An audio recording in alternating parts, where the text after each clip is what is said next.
I want your calls on this. Do we need to put warnings on James Bond films? 0207 862 2222 is the number to give us a ring. Almost every 007 film that's available on Amazon Prime Video now has a content warning at the start.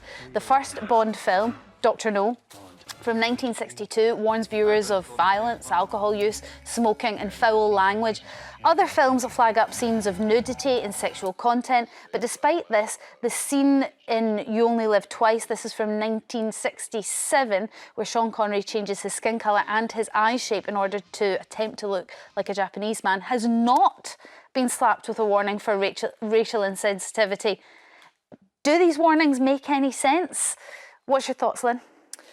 I think the usual one of, you know, PG, over the age of 15, violence, nudity, there's nothing wrong with that. But I think we're splitting hairs if we're becoming too sensitive to everything, especially Bond movies. I was just discussing earlier that I'm currently watching Vikings. I know it's an old programme, but it was first on the History Channel. Not that old, is it? 2013, I think. Oh gosh, is that old now? Yeah, yeah.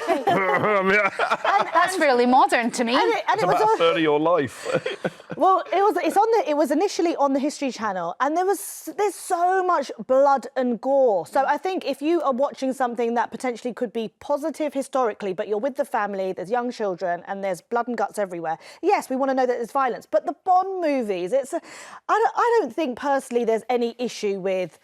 Why do we need to have so many labels on everything? Have we become that sensitive as a society? Well, is it wrong to judge movies from the past with our morals of today, Kevin? Absolutely. I think you do, but that doesn't mean you don't screen them. You accept it's a product of its time. I quite like labelling. I've got used to it now on Netflix and Prime. Sometimes if it says nudity and violence, I think I'll watch it. I mean, it worked the other way. Or swearing. Oh yeah, foul language. I like a bit of that. Well, we've discovered that now, that trigger warnings actually increase people's likelihood to watch the show. Yeah, like if you see a horror film and it's a 14, you think I'm not going to watch that. Yeah, if it's an 18, you will. You'll think it's a good horror. You've got to do all films are no films. If you're going to do it, you can't just say these Bond films are. You know, it's a franchise loved in Britain. They're all a bit old, so we won't bother doing. But I think it's a good question though. Historically, yes, you may have had some misogyny. You may have had what would be deemed as racism. Now that was back then. We can't now be like this is all horrific because we all enjoyed those movies historically. Okay. You're right, and you just say this film of its time. Some people may find it offensive now, and that's it. Then you can watch to find out what you find offensive. Let me speak to Simon now from Norfolk. Simon, what's your thoughts on trigger warnings? Do you read them? Do you take them in? To be honest with you, I cannot see what the problem is. You know, some of those comedies from the 70s, for instance, you know, they're really offensive now to some people.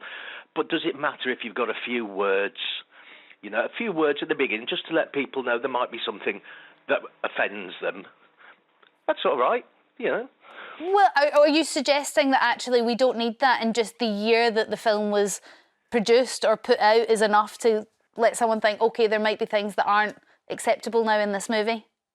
Well, yeah, that's it. You know, it was something like the Carry On films, for instance, you know, way back in the 70s, what was deemed acceptable then isn't now, and it can seem quite shocking, some of it.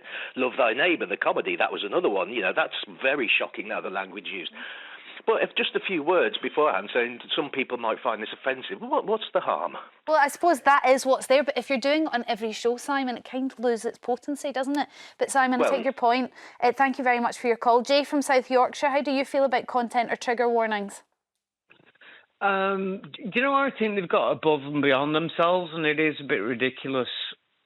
I mean, I used to watch James Bond as a kid. I'm sure we all watched it at some time, you know, in our growing up, in our lives. Mm-hmm. Yeah, there's shooting. Yes, there's this. Yes, there's that. But, I mean, let's think about the cartoons that are driven at kids.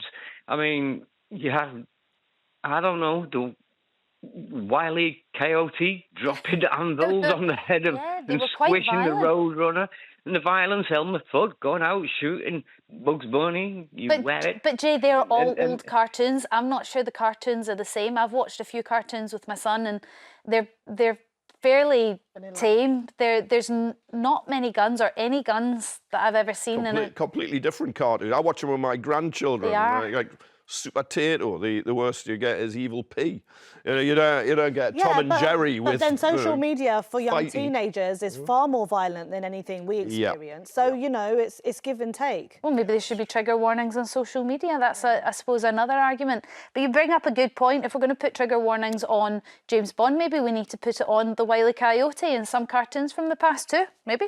Jay, thank you very much for your call. Don't go anywhere. We're taking more of your calls on this after the break. Do we need to put warnings on James Bond films? 0207 862 2222 is the number. We'll see you. Bond fan. Are you a Bond fan? Are you a Bond film fan? Peter from North Lanarkshire, what's your thoughts on this? Yeah, I think it's wholly unnecessary, absolutely. I mean, it makes as much sense to do that as putting warnings on Tom and Jerry cartoons for, like, gratuitous violence. Oh, maybe we need to.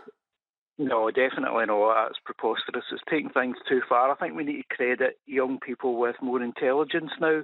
I think they can make their own decisions and they can accept the fact that these films are work of fiction.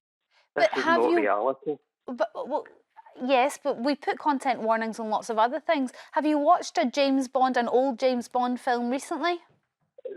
Well, I think I'm correct in saying that the vast majority of James Bond films are a 12A rating.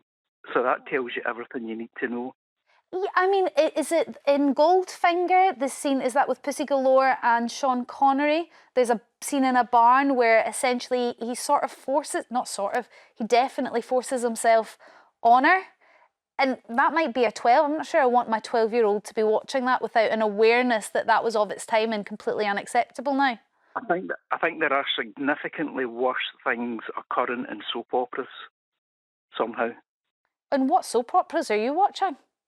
No, there's well. Listen, I think you maybe need to catch up with Coronation Street EastEnders. There's I certainly do. I haven't watched them for. Lynn's agreeing with you, Peter. So you're not wrong. And that's before the watershed. And that's before the watershed. So. Peter, on the soaps though, it's abusive behaviour or crimes. That's how they're presenting them. Like I used to watch Bond films and really just enjoy them.